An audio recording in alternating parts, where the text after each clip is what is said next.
You are once again here with Blockster. My name is Eric Spivak, and we are doing an interview with Cryotech and JB, who thinks privacy is a human right and not a privilege. But JB, happy to have you here today. And yeah, so if you want to start, just let's get a little bit of your background and give us a little glimpse into the story of JB and Cryotech. Thanks, man. Well, thanks, Eric. Great to be here. The privacy is a human right. So humans, we are our most authentic and realist selves when we do not feel like we've got somebody watching over our shoulder. We don't, when we're feeling watched, observed, monitored, and controlled, it makes us act in weird and wonderful ways. It leads to all kinds of mental health issues because we're not able to communicate our truest selves. And this is what happens all around us. We see this all across social media, how people will present a certain version of themselves on Facebook because they're being observed by their peers and people in their friend circles and different works environments, etc. So they feel the need to present a certain image. Now, when I looked at the industry and the world around me, I realized that the only people who get really good security, true privacy in their lives seem to be the super rich, actually, when they can pay for everything. They can pay for security teams, they can pay for high-class lawyers who can make sure nobody says anything about them. I mean, these are things which are all about privacy, not just the security of your handset. Whereas Joe Bloggs Normal, if you look at how systems make their money, gets zero privacy. Facebook, Amazon, Apple, Microsoft, Google, all of these people make their bread and butter from the exploitation of your personal data. Think of it kind of like your digital soul, that footprint that is left from you existing in the 21st century digital world is that. And they make a ton of money from it. And you get nothing. Well, you do get something. You get free access to networks and platforms which keep you on the cycle of exploitation and give you nothing in return except for mental health issues predominantly. So yeah, the privacy is a human right thing I'm very passionate about. I know it sounds like I want to hide stuff, but it isn't. It's just I want people to be able to feel like they're not being monitored, watched, and monetized as a product, constantly. Yeah, well, they say if service is free, then you're the product, right? And Yeah. at the end of the day, the moment you publish anything on any of these platforms, you're releasing and relinquishing all rights and ownership anyways. And I tell people all the time, if Instagram died tomorrow and that's your primary form of revenue, network, and generation, and it's also your outbound communication tool for keeping your friends and family in the loop, if that disappeared tomorrow outside of your mother's phone number, maybe significant other, maybe your dad, what how would you communicate with people? Yeah. And they kind of get stumped and they're like, I guess my email blast. And I'm like, how high is your open rate on your email blast? And how much do you pay monthly for your email blast? And are you using MailChimp or Constant Contact? Or and they're like, actually, I don't even have an email blast. I'm like, okay, what about text, community, Twilio, message boards, forums? Like, do you have another platform of choice? Are you big on TikTok or Snapchat or Twitter or Discord or WhatsApp or Telegram? They're like, no, I don't use any of that stuff. I literally, Instagram is the only social media that I touch or use. And I'm like, wow, and you got over 500,000 followers and you heavily rely on them to create generation of opportunity for you.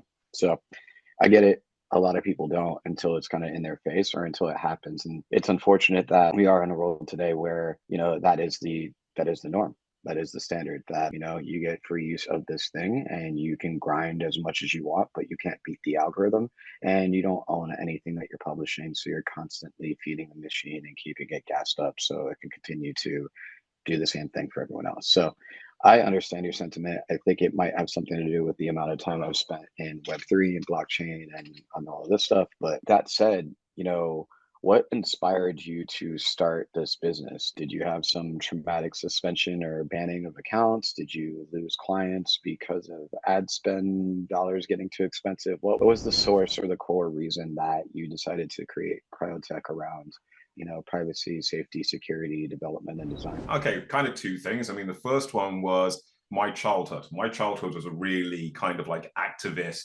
kind of childhood. I was born in Birmingham, brought up on a council estate. I grew up in the 1980s during poll tax riots.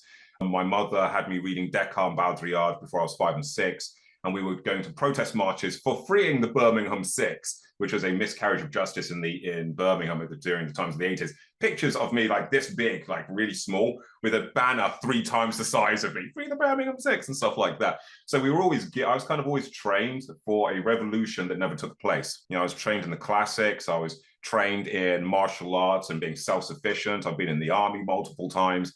And one of the things I've learned consistently throughout history, throughout looking at psychology and sociology, is that the greatest means of control is via how we communicate, basically. Bear in mind, if we look at World War II, Goering was insanely good at getting people plugged into their narrative by virtue of capturing the radio station and the televisions and pumping out a media narrative, which, by the way, this is very interesting, was based on Freud and Barnet's thinking. Freud being the psychologist, and Barnes being one of his acolytes. Barnes is responsible effectively for the modern theory of consumerism. And between Freud and Barnes, they created the template for modern consumer capitalism, which focuses on the manipulation and aggregation of groupthink to get individuals to lose their sense of self-will and self-governance and move towards groupthink and group control for the benefit of corporations and governments. Unfortunately, we're seeing these same methodologies being applied to Web3.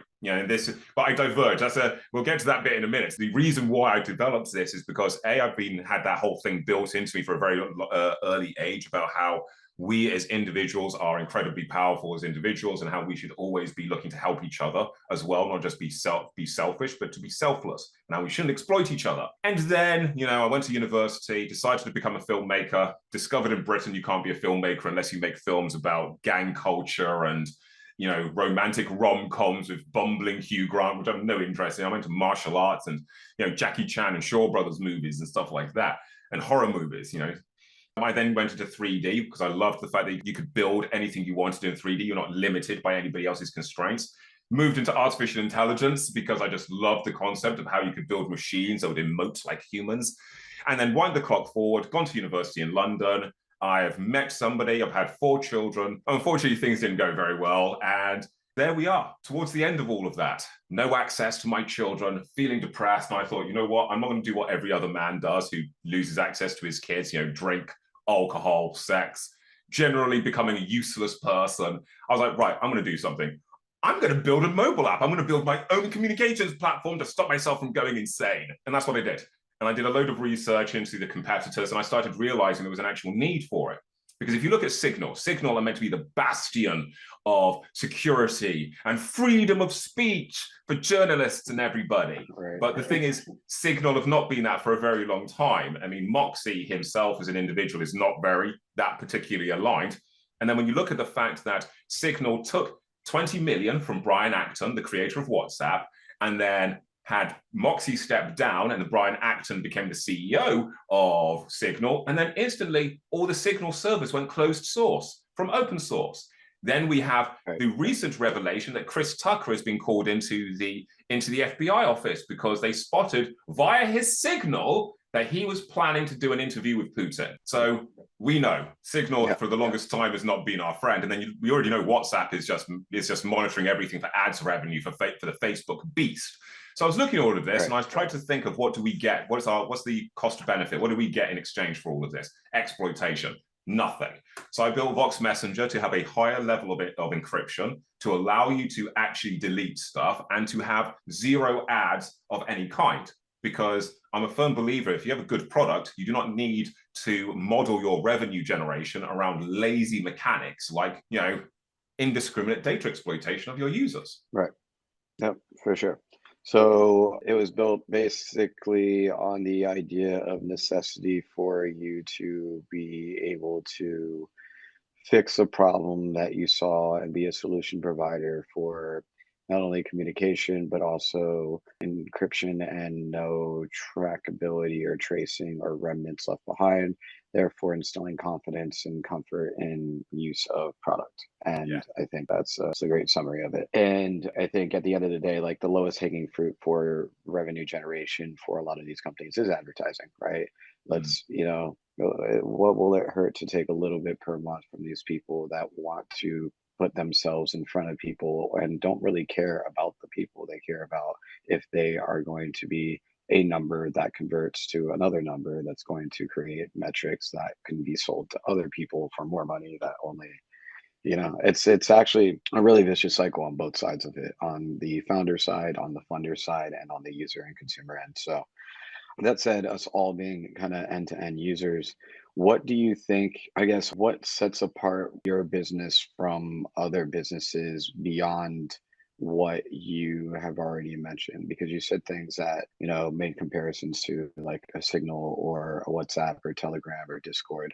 Obviously, we understand that like safety and security isn't at the utmost with them, as well as transparency with storage and how your communications are monitored and repurposed and reutilized. But how would you, outside of those things, what would you say makes you different and what your offering is? Because it's not just A, it's not the only thing we've built and are building. And B, it's also because as a company, everything we do supports the core kind of like manifesto and core ethics. Like our core manifesto ethics, which are actually embedded into our articles of incorporation, which is like the document about how the company was formed. We actually have privacy. We have privacy before profit. We have humanity before profit. We have ecology before profit, pathway to type 2 civilization, and responsible and ethical AI as some of our cornerstone components. And every time we're looking at a project or a development or what we're doing in the outside space, we look at whether or not we are fulfilling components within these operating values.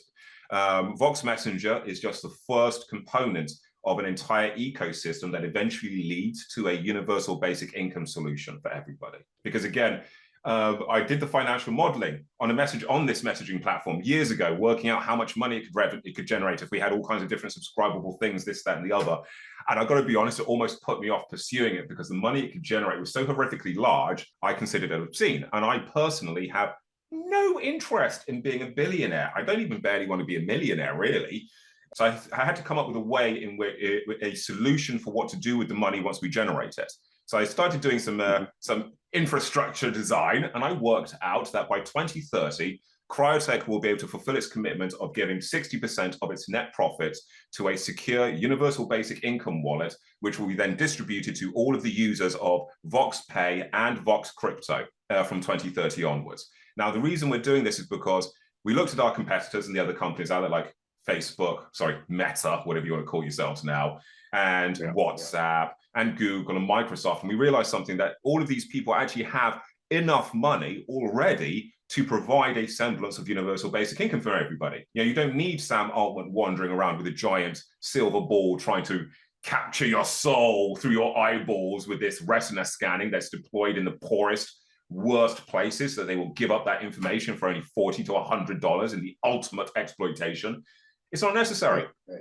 We have worked out a way of doing it. We have Vox Messenger, which has, we have a video calling and encrypted video calling and voice calling packages coming up later in the year, which means we'll be competing directly with Zoom. And we're not ripping off your data for AI. In fact, we're not recording any of it. You just do you. We don't care. Well, no, we do care, actually. There are some lines in the sand, like human trafficking and stuff like that. We find out anybody's doing that with our platform, there will be consequences for them. But stuff like you just having a normal conversation, or I don't know, talking about having an affair or something like that, that's just you guys, that's just normal people stuff, effective, that's humanity stuff. It's not harming anybody stuff. So what we were looking at. So JB, yeah. Sorry, just to be clear. So Cryotech is not an endorser of Worldcoin. Pardon? So Cryotech is not an endorser of Worldcoin? I'm just actually, no, I'm not. No, we're not. No. Sorry, I read the paperwork and I read the white paper, and the amount of fluffiness on the actual deployment of how this leads to universal basic income is insane. There's nothing there. It doesn't. So UBI is a component to how you are repurposing the revenue that's generated, and you can, this is all very doable already. Mindfully, like last year, I redistributed over $250,000 through multi-sig wallets and smart contracts through live events that I produced. And those events had no cost of entry or drinks or food.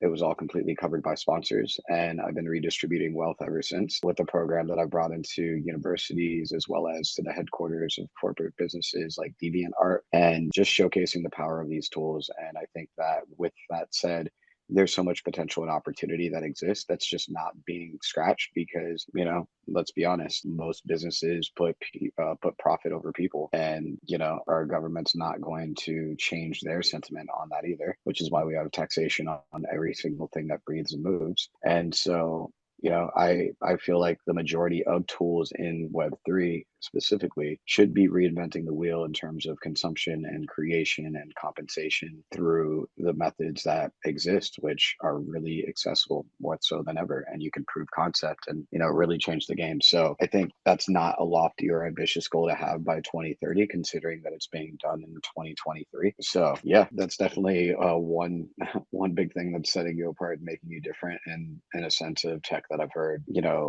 that's similar. What would you consider Cryotech a dev house or a shop or a service provider? It sounds like you're creating multiple products under some kind of suite, but also taking on third-party clients and being behind the scenes as the foundation and infrastructure for them. Am I correct in that? Yeah, I mean, given we have Vox Crypto, which is our crypto wallet, which allows you special features that it allows you to send multiple amounts to loads of people, but it kind of does everything into a single gas optimized transaction fee. So say you're saying $50 to 50 people, you're not paying 50 fees, you're paying one, which is less than 30% of the totality. With Vox Crypto, which is being integrated on Vox Messenger, with Vox Alive, which is our answer to Facebook, which has its own generative AI system built in, again, with no ads or tracking, and our own version of Spotify with Vox Beats, which allows artists to be paid automatically on the playback of every track. Yes, they do feel like reinventions, but like you said, they are things which have to be created to allow people to actually self-service, self-sovereign, and actually make money for themselves from their own creativity and their work. Now, in terms of where does this place us as a dev house or a shop or a service provider, even though we combine all three of those, really, we straddle all three of those, especially with my other two companies, because I've got Cryotech now, my other company, which specializes in volumetrics, 3D, and metaverse. I would say we're more of an innovation house. I hate to create new expressions, but it's kind of like where we're at the moment. We're trying to solve a lot of the Web2 problems by making them a lot more equal, unbiased, and user-friendly, and actually focused on protecting you, basically, the individual. In terms of the technology, the underlying technology will be getting farmed. It actually already is being used by third-party clients, but we don't really see, that's not really our main objective. I mean, if it could be, it'd be a good objective. We'd make revenue way quicker. But again, it's not an objective that gets the technology into everybody's hands the quickest. That tends to put the technology in the enterprises' hands, into the SMEs' hands, and those people, which we do alike, and we're very interested in. But we also are about consumers too. We want them to be protected. Bear in mind, Microsoft Teams is really good at security. It's unwieldy and unusable most of the time, but it's really strong. Enterprises already have that. But consumers are being picked on by vultures at the end of the day, Yep, I agree.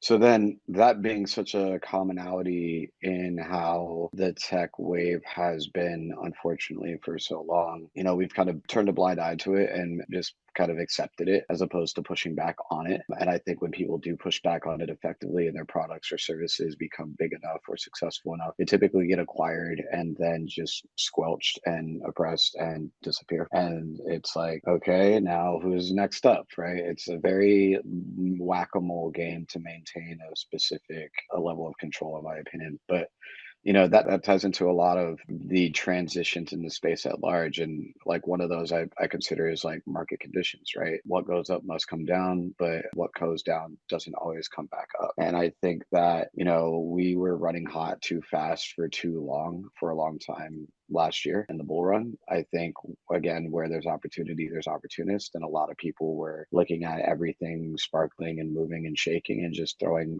everything at the wall and seeing what stuck. And in turn, the people that saw that happen took advantage of it and were spinning up different products and services every day, knowing that they would not have the intention of delivering, which then killed market sentiment because we're used to this overpromise, underdeliver. What you see is not what you get. And so that creating kind of where we're at again with a bear market, so to speak, outside of other big shifts in the financial and tech spaces. What have you found being like one of the biggest hurdles in navigating in this kind of Web3 world or space that you're in? What do you think has been kind of like one of the biggest challenges so far that you've been facing? I'd say one of the biggest challenges is probably not following everybody else's advice and doing everything exactly the same. Because when you're out in the crypto space, people seem to set up these templates of what success looks like for a project.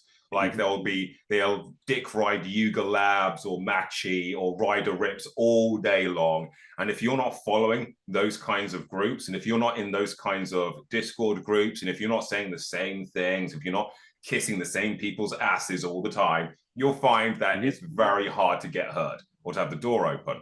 My approach in the crypto space, because I've been there a few years now, has been very different. I've ended up being in a lot of Twitter live spaces. I've been involved in a few projects, but the thing that I've been is very consistent. I spent a lot of time researching rugs and scams and how they mechanistically took place. I ended up positioning myself as somebody kind of raising a lot of red flags on projects. Like, have you considered this? When you go into a Discord group and people are being aggressive and are trying to shame you, for example, for asking a question, it's generally a red flag. So people would call me into projects to go, what does this mean? What does this look like? So I started applying behavioral psychology to a lot of this. And as soon as you start understanding behavioral psychology, you understand exactly where the scam is coming from, and you can see exactly how you're being manipulated. So I'd say the biggest hurdle in the space is probably trying to find a way to prove that you are who you say you are, and that you are actually an actual accountable and transparent person who's not the same as everybody else. I mean, I'll give you an example. Even doing these podcasts, I've held off for ages for doing podcasts because you see all the crypto boys are doing them, and they got all the lights and the books with the quasi-fascist titles all on the backgrounds and stuff. And I'm like, oh shit, I don't want to be viewed. I don't want to be like them. But then I thought, you know what? The problem then is you don't have anybody saying anything different. So JB, you're becoming part of a problem then. So that's why I kind of leaned into it. I'm like, screw it. I'm going to put my face everywhere. I'm going to call every mofo out. I'm going after the big names. Yeah, even you, Yuga Labs, I don't care. You know, so I'd say the hurdle, be authentic. To get past the hurdle, just be authentic and be consistent and be transparent. Yeah, and I think that's synonymous in life in all areas. You know, if you're consistent with your communication and it's transparent and authentic, and you're doing nothing that is, you know, leading to you being anything other than those things, then you should receive the results of that or reciprocation of that. But you also have to keep in mind that you only have control over your actions and your words and not anybody else's. So if you want to become a product of your environment, which a lot of people do, and they want to be a part of something bigger than themselves, you have to surround yourself with the people and things that are going to reflect well upon you, as opposed to being a goldfish in a tank of piranhas, which a lot of people accidentally fall into putting themselves in, and then by the time they realize it, it's too late. And I think that's kind of the Web3 space at large. It's kind of this like swimming with sharks narrative and running with wolves, and everybody's an alpha and blah blah blah. But realistically, like, it's kind of a problem that I have with the idea of people calling themselves experts in anything, because there is no such thing as perfection, and progress is a process. And to be proficient at something and effective and an industry leader, that's one thing. But to be an expert that knows everything, knowing that there's people that have businesses that are building in silence and have been for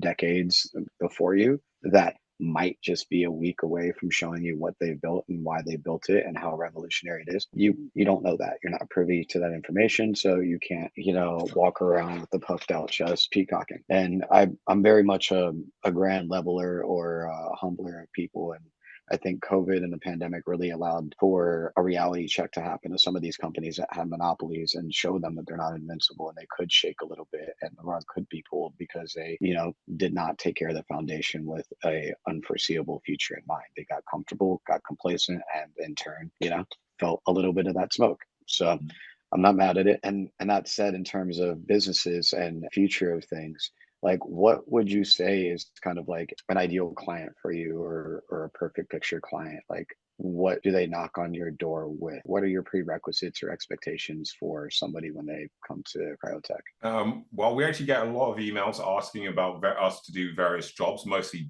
software dev work, and we turn down 99% of it because it doesn't, either it's not interesting, or it doesn't align with what we're doing, or when we do some basic due diligence, we see that the background of the person making the request is perhaps involved in things that we're not going to be aligned with, if you see what I mean. And we're in the position where we can pick and choose. At the end of the day, I as an individual never operate from a position of desperation. So because I never operate from a position of desperation, we can pick and choose exactly what we want, which allows us to maintain our quality, basically.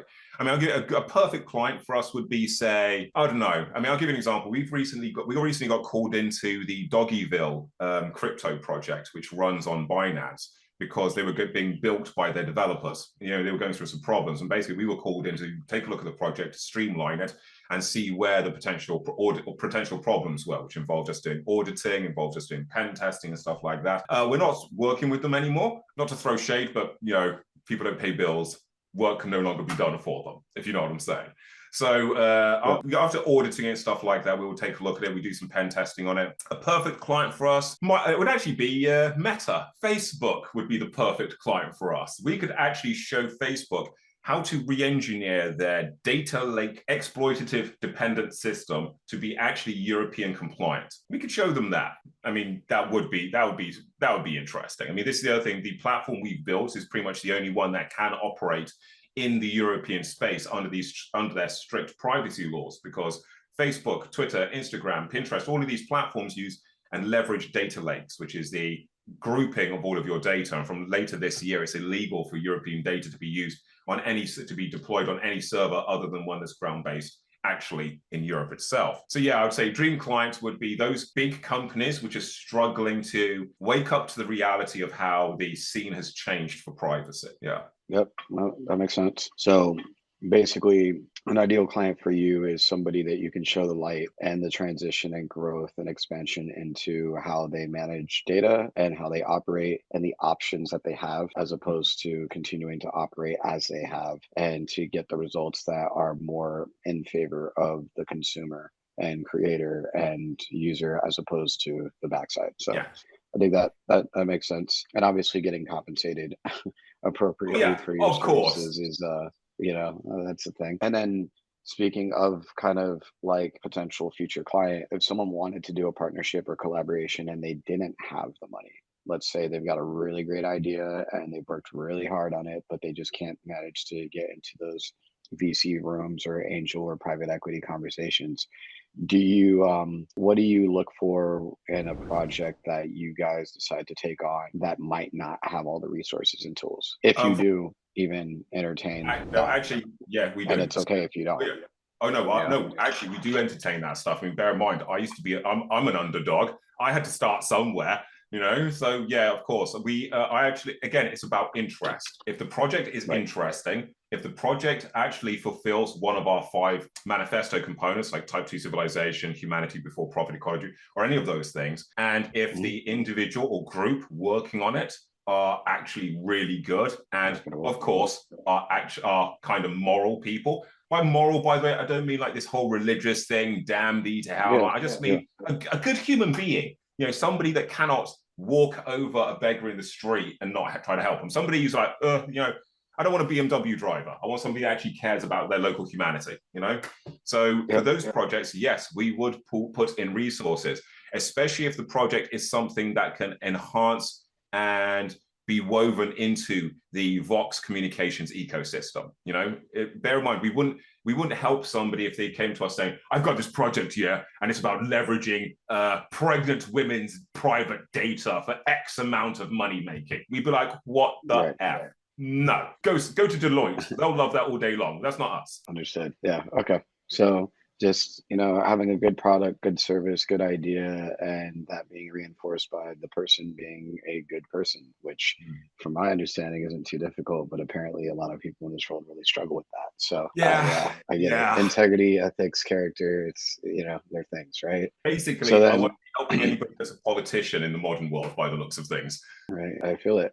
And then I guess with that, like with the leveraging of data for profit and no concern over privacy and or property and or any form of terms and conditions or jargon attached to paper, all of that pushed aside to say that, you know, companies are appropriating, aggregating, repurposing, repackaging, and publishing in ways that are very predatory and exploitive. What do you feel is like, could you share like maybe an insight or prediction about the future of, I don't necessarily want to say strictly cryptocurrency, but if you were to make a judgment on the future of things, period, or Internet of Things, what does that look like to you? It doesn't need to be some utopian positive end, and it doesn't need to be hell fiery darkness, but what would you, if you were to make a judgment to, like, you said you're building toward 2030. I have projects right now that are in alignment with the 2028 Olympics in Los Angeles, as well as the 2026 World Cup. So I like bigger picture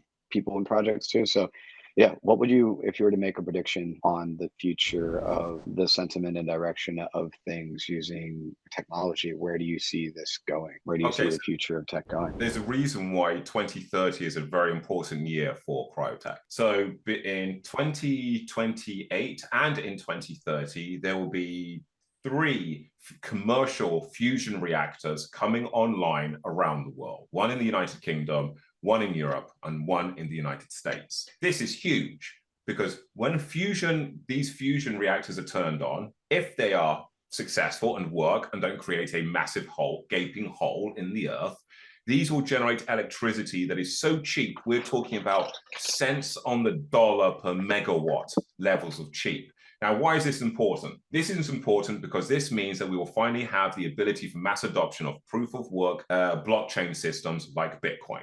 And the reason why that's important is because proof of stake is nothing more. I know people are going to disagree with me on this, but proof of stake, in my humble opinion, is nothing more than the same Web2 crap we've already got. It's just centralization by whoever has the most token at the end of the day. This is why the banks love it. This is why BlackRock is all over it. It's why Ethereum moved to proof of stake, so it could become the platform for utility by different financial mainstream bricks and mortar financial institutions. So for us, 2030 is very important. It means we know that the world will be moving to a position where energy becomes a feasible traded item. I mean, Bitcoin via proof of work in itself is not the trading of a token, it is the trading of actual energy.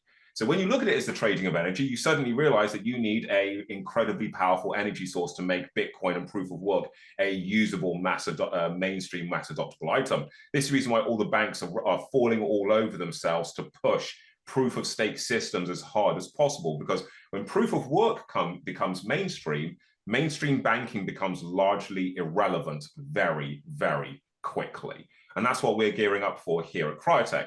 Now, this is the reason why we feel confident about giving up 60% of all of our profits into universal basic income, because post 2030, we will be actively mining ourselves. But we're going to be mining in as ecologically and as safe way as possible. Our mining rigs will be in space, exposed to the cold of the vacuums of space, which means we don't have issues with heating. We don't have issues with exothermic release into the atmosphere like everybody else does. It actually makes it the most streamlined way of mining and therefore proof of work. So I say my prediction for the future is that we are heading for a future where we have 2 paths before us. We have a path in which we can select, we can literally choose to be a Star Trek style civilization, or we can let the worst elements amongst us railroad us, take control of us, and put us into some kind of dystopian kind of Ready Player One future where we're being taxed for the very oxygen we breathe. We're coming to that pathway. That crossroads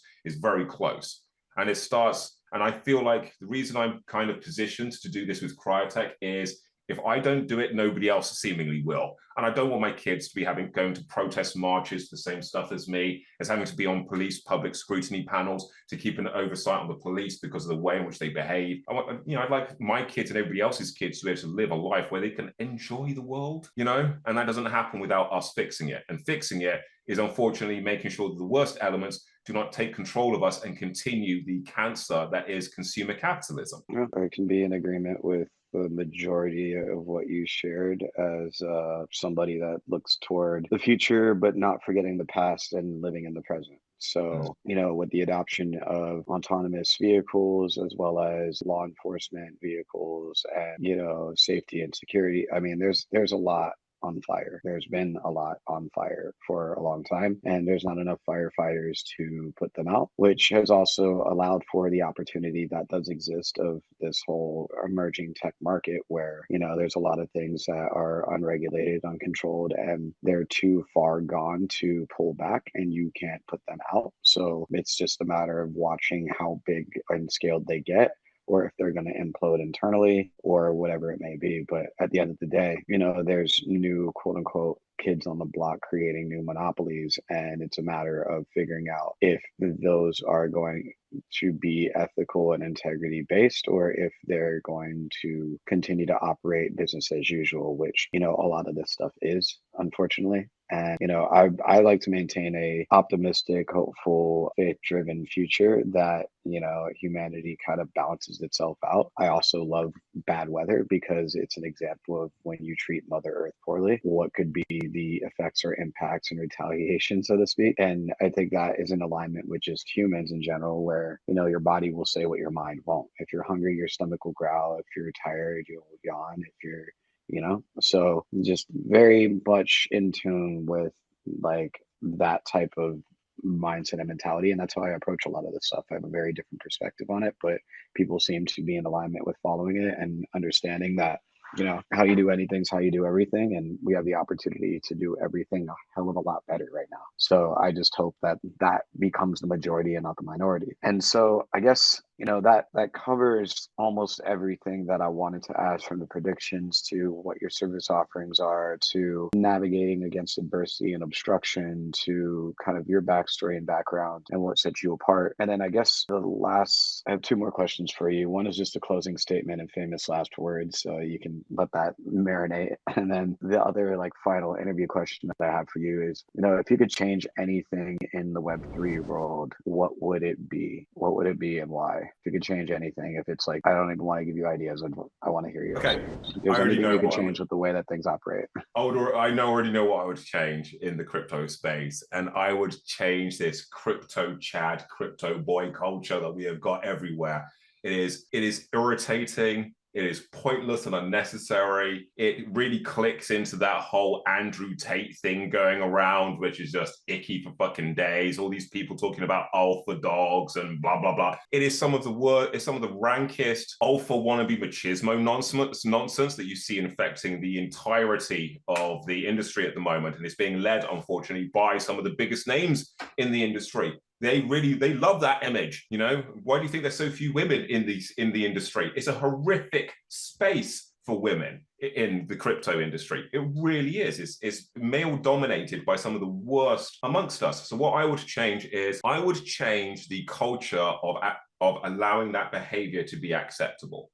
I mean, we've all been in the Discord groups when people are talking a certain way, but people will not check them. They'll allow them to keep doing it. They'll allow them to keep being abusive to other people. They'll allow them to keep speaking and talking about things in a certain term because they're like, this is just how it is in the industry. You've got to understand, he's done X amount of raises. I don't give a fuck how many raises he's done. Don't care how many exits he's done. They'll probably pump and dumps anyway. What I care about is, was that founder consistent? Did they show up all the time? Did they use BS excuses like, guys, I'm going to have to take a mental health week. I'm going to disappear with all your money for 4 weeks, or stuff like that. We have this culture in the crypto space where, as a community, we're like, oh, it's okay. It's just how it is, guys. We don't mind another 6 months delay. Yay, wag me, yay. No, guys, no. Hold founders accountable. People like me who are founders, you hold us accountable. We don't show up, you come and hound us down.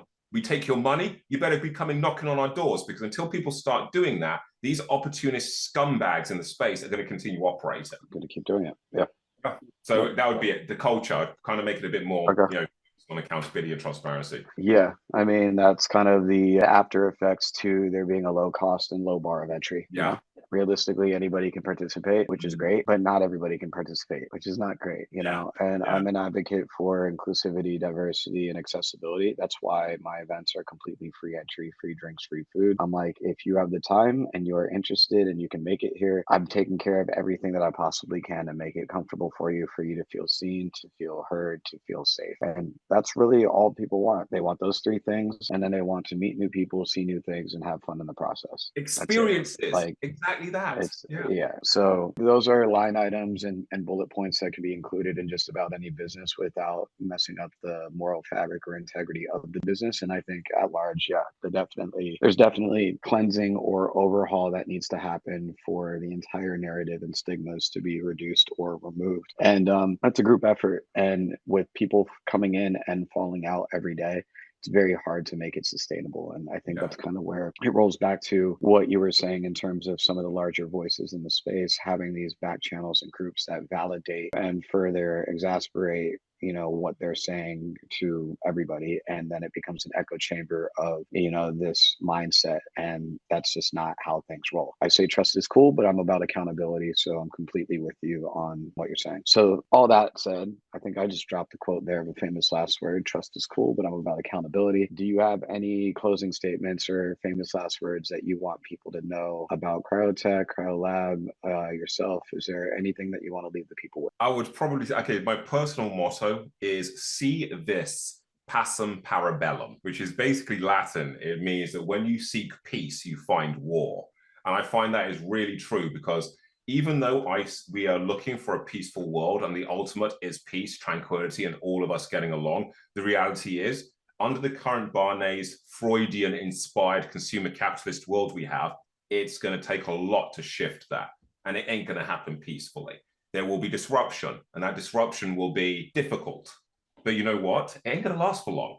And as long as we don't keep saying these silly things like, oh, I'm just an individual, what can I do against these governments and big people? Remember that the individual is actually the most powerful thing. You get an individual with a group of other individuals, and you have a terrifying army. So, the individual is incredibly powerful. We can make change. So yeah, that would be it. See this. Pacem para bellum. Always be aware that no matter what you do, it will create disruption, and you're going to piss off some people along the way. So don't worry about it. Be true and authentic to yourself.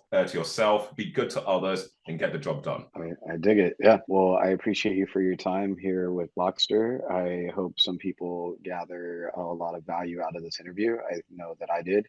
And I hope that they go to your website and social media, which will be linked in the bottom here and in the description. Appreciate your time, effort, and energy into this space, and keeping people safe, and also providing opportunities for people to participate. And thanks once again. Thanks, man. It's been great to be here. Seriously. Absolutely.